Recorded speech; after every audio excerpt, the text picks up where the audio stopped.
a veil of smoke. Suddenly, a veil of smoke enveloped the area, obscuring Heist's vision. He could see nothing ahead of him. In this tense moment, Flora appeared and fell to her knees before Heist. "Father, please spare Rondu. He means everything to me. I can't live without him, not even for a day." Heist remained silent, moving resolutely towards where Rondu had fallen. But to his surprise, Rondu was no longer there. Unbeknownst to Heist, Flora had executed a brilliant illusion, the final act in her desperate attempt to save Rondu from imminent danger. Frustration mounting, Heist searched every corner of Mount Evi, but there was no trace of Rondu to be found. Meanwhile, for skilled fighters, Flora had secretly hired swiftly carried Rondu down the mountain in a hurried escape. Flora's deception had bought them precious time, allowing Rondu a chance to survive and recover from his grievous injuries. As Heist continued his fruitless search, the fighters moved stealthily through the forest, determined to get Rondu to safety. Flora's heart pounded with fear and hope, knowing that this was their only chance to save the man she loved. The dream of revelation. In his dream, Rondu found himself face to face with Silverback, the other persona within him. Silverback's voice was reassuring. "You will be fine, Rondu. Just rest for a while. The venom of the blood snake will restore your internal power. You will become powerful as if nothing ever happened. This is a miraculous gift only we possess. We are warriors who never submit." Rondu, filled with confusion, asked, "But why do I feel so weak now? How can I face Heist again?" Silverback's eyes gleamed with determination. "Remember, Rondu, true strength comes from within. The venom is just a catalyst. Your willpower and heart are what make you unstoppable. When you fight, don't just rely on your fists, rely on your spirit." As Silverback's words echoed in his mind, the scene shifted, and Rondu encountered his beloved master, Tammy. As usual, Tammy greeted him with a warm smile. "Remember, Rondu, every martial art in this world has its weakness. The crucial thing is to find this weakness, exploit it, and you will emerge victorious." Rondu, still puzzled, asked, "But how can I find the weakness of the Iron Dragon Fist?" Tammy's smile remained gentle, but his eyes sparkled with wisdom. "Think back to your training, Rondu. What did I always emphasize?" Rondu thought for a moment, then replied, "Focus, control, and understanding the flow of energy." Tammy nodded. "Exactly. The Iron Dragon Fist relies on immense inner strength and invulnerability. But nothing is truly invincible. Every defense has a breaking point. Observe Heist carefully, find that point, and strike." Rondu looked down, processing his master's advice. "But what if I can't find it in time? What if I'm not strong enough?" Tammy placed a reassuring hand on Rondu's shoulder. "You are stronger than you know, Rondu. Trust in yourself and trust in your journey. Every challenge you faced has prepared you for this moment." As the dream faded, the venom of the blood snake began its work. It coursed through Rondu's body, healing the wounds inflicted by his fierce battle with Heist and restoring his depleted energy. Slowly, Rondu opened his eyes to find himself at the base of Mount Evi. A note lay on his chest, inscribed with the words, "You must leave and never return. Farewell, my dear Rondu." Determination surged through Rondu as he read the note. He knew he had to return to the fight, regardless of the outcome. With newfound resolve, he sprinted up the mountain with unprecedented speed, ready to confront his destiny. The Flower Storm Fist. As Flora pleaded with Heist to spare Rondu's life, Rondu appeared behind her. "Flora, don't beg Heist to spare me. He won't. Even if I flee to the ends of the earth, he will find and destroy me. I appreciate your help, but I must fight this battle for my two siblings, my master, and all those who have fallen due to his schemes. I must face this reality. There is no other way. Flora, please step aside." Heist looked surprised. "It seems you've returned from the dead. I've never seen anyone like you. Nearly beaten to death, yet still fighting. Your ability to recover is unparalleled." Without a word, Rondu began to gather his internal power, reversing the flow of his meridians. Cherry blossom petals and leaves on the ground started to swirl and rise toward Rondu's hand. Heiss watched in astonishment. "What kind of martial art is this?" he asked. Rondu, eyes closed and focusing his energy, responded, "This is the Flower Storm Fist, created by Tammy." The petals and leaves swirled with increasing intensity, forming a powerful vortex. Heiss felt the pull of Rondu's internal power drawing him in. Alarmed, he used his own internal force to resist the pull. The suction grew stronger, drawing in iron bars from the ground. Rondu had created a tempestuous force, as fierce as a storm. When the pull reached its peak, Rondu launched the objects toward Heiss. Prepared, Heiss summoned his internal power to deflect the incoming projectiles. The iron bars, being heavier, reached Heiss first, clashing against his body like they were hitting a steel wall. Heiss was unharmed. "You can't hurt me," he taunted. However, when the cherry blossom petals and leaves struck, Heiss felt his eyelids being torn apart. Initially, just a few petals ripped through his eyes. As the onslaught continued, dozens of leaves began tearing into Heiss' body. The sheer number of petals and leaves, charged with Rondu's energy, began to wreak havoc on Heiss. The petals and leaves cut into Heiss' flesh like sharp blades, and blood spurted onto the ground. Seeing his opportunity, Rondu grabbed the broken ice sword and charged at Heiss like a flood. Heiss, weakened, attempted to punch Rondu but missed. Rondu dodged the punch, moved behind Heiss, and slashed at his heels. Then, he moved to the front and sliced into Heiss' wrist. Heiss, overwhelmed by the pain, fell to the ground. Rondu stood over him, breathing heavily but resolute. The battle, once seemingly impossible, had reached a decisive moment. Frozen moments. Rondu pointed the ice sword straight at Heiss. "From now on, you cannot practice martial arts anymore.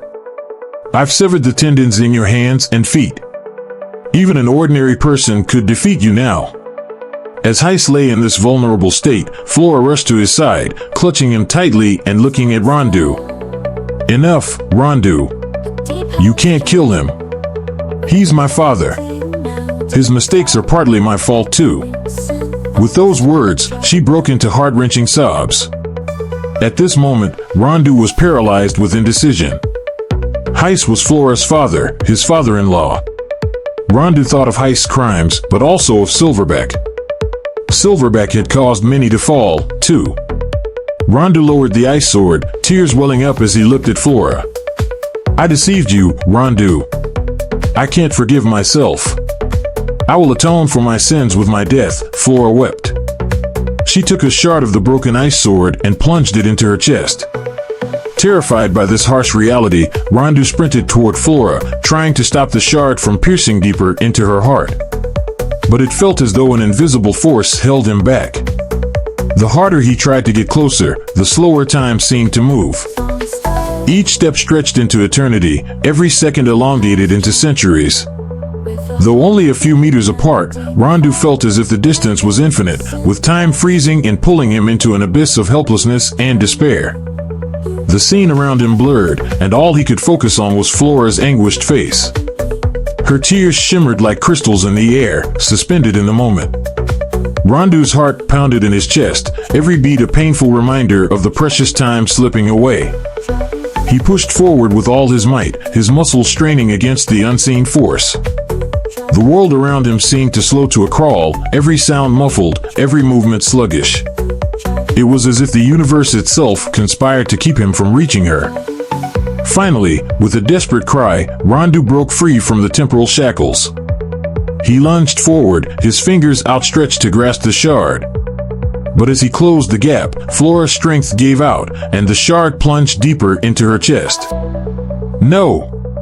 Rondu screamed, falling to his knees beside her. He cradled Flora in his arms, his tears mingling with hers as the world around them resumed its normal pace. The seconds he had lost in that frozen moment weighed heavily on his heart, a stark reminder of the fragility of life and the relentless march of time. A farewell in the rain. The heavens opened up and a downpour began. Heavy raindrops fell on Flora's face, as if the sky itself was weeping for her. Each drop seemed to cradle her, whispering a sorrowful goodbye. This rain, sudden and unrelenting, felt like the earth mourning the departure of a beautiful soul. Rondu's cries of anguish pierced the storm. No. No. Why? Why? With her weakening hand, Flora reached out to touch Rondu's face, wiping away the raindrops and tears mingling on his cheeks. "Rondu," she whispered, her voice barely audible over the roaring storm, "you are my only love. I will carry this love with me to the other world. If there is another life, I will still be your wife. I will never deceive you again." It's so difficult to have a complete love when born into such a chaotic world. Her tears mixed with the rain, streaming down her face in a river of sorrow. Rondu, overwhelmed with panic and despair, held Flora tightly. "I can't let you die, Flora. I will take you to the healer who saved me. He will save you." Determined, he lifted Flora into his arms, holding her close as he dashed down the mountain.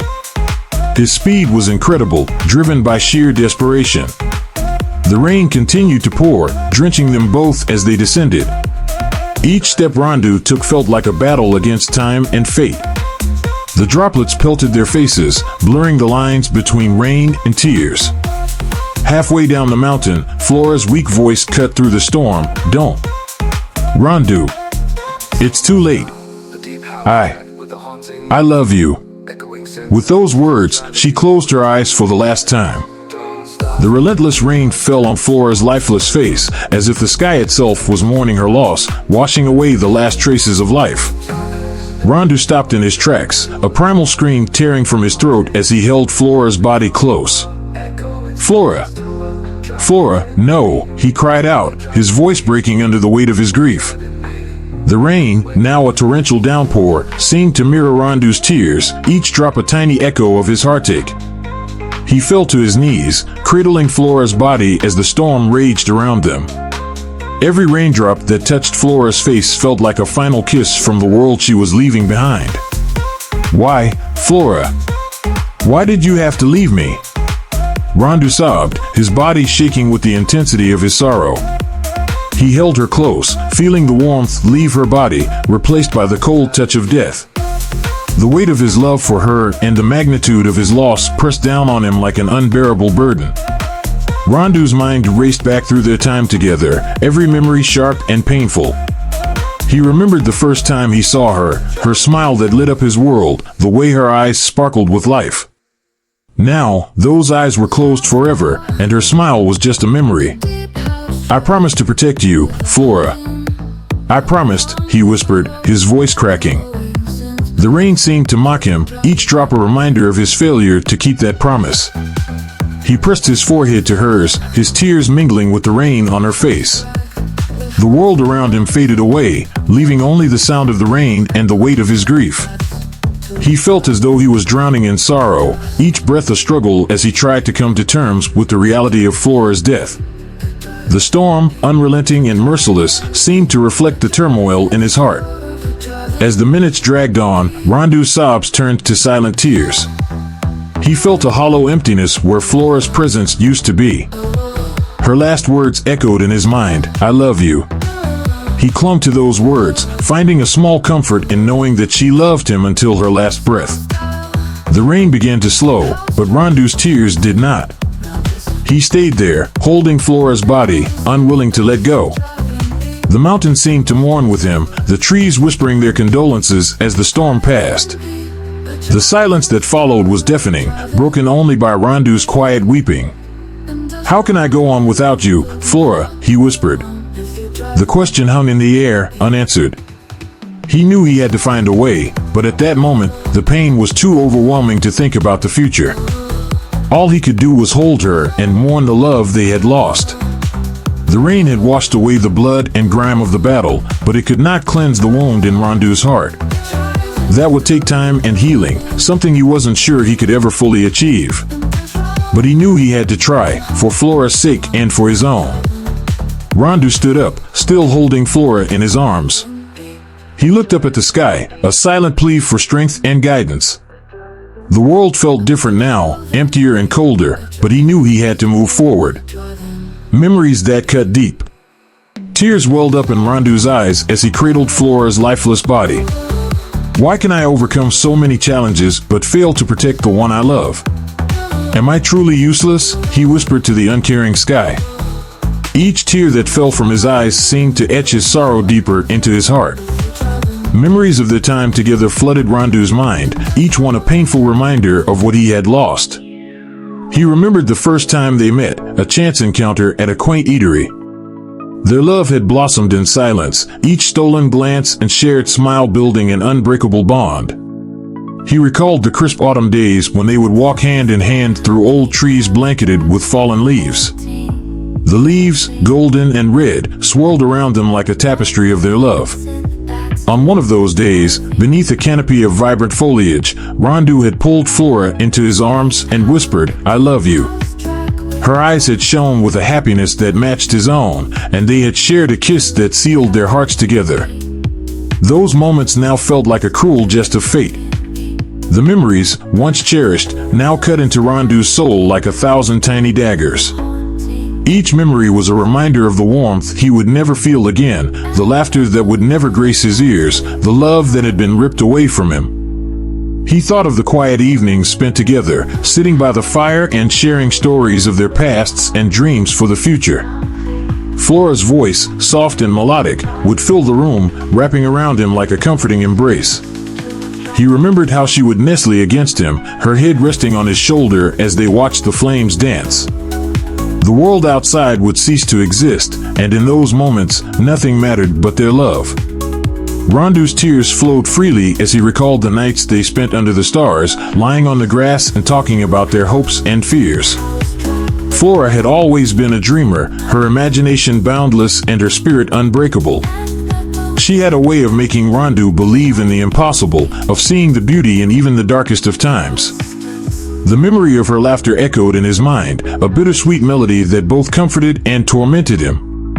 He remembered how she would laugh at his jokes, her eyes crinkling with joy, her whole body shaking with mirth.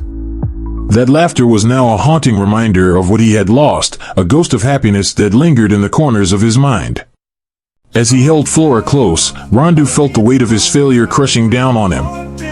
He had faced countless enemies, survived unimaginable trials, and yet he had been powerless to save the one person who meant everything to him. The pain of that realization was almost too much to bear. "Why couldn't I protect you, Flora?" he sobbed, his voice breaking with grief. "Why wasn't I strong enough?" The question hung in the air, unanswered, a testament to his anguish. Rondu's mind wandered back to the promises they had made to each other. They had dreamed of a life together, free from the violence and chaos that surrounded them. They had talked about starting a family, building a home filled with love and laughter. Those dreams now lay shattered at his feet, the future they had envisioned slipping through his fingers like sand. The image of Flora's smile, her bright eyes full of love and trust, was etched into his heart. He could still feel the warmth of her touch, the softness of her lips against his. But those memories, once a source of strength and joy, now felt like a curse, a relentless reminder of his loss. In his grief, Rondu clung to Flora's body, unwilling to let go. The rain continued to fall, washing over them both as if trying to cleanse the world of their sorrow. Each drop felt like a tear from the heavens, mourning the love that had been taken too soon. But at that moment, all he could do was weep for the woman he had lost, the future that would never be, and the heart that had been irreparably broken.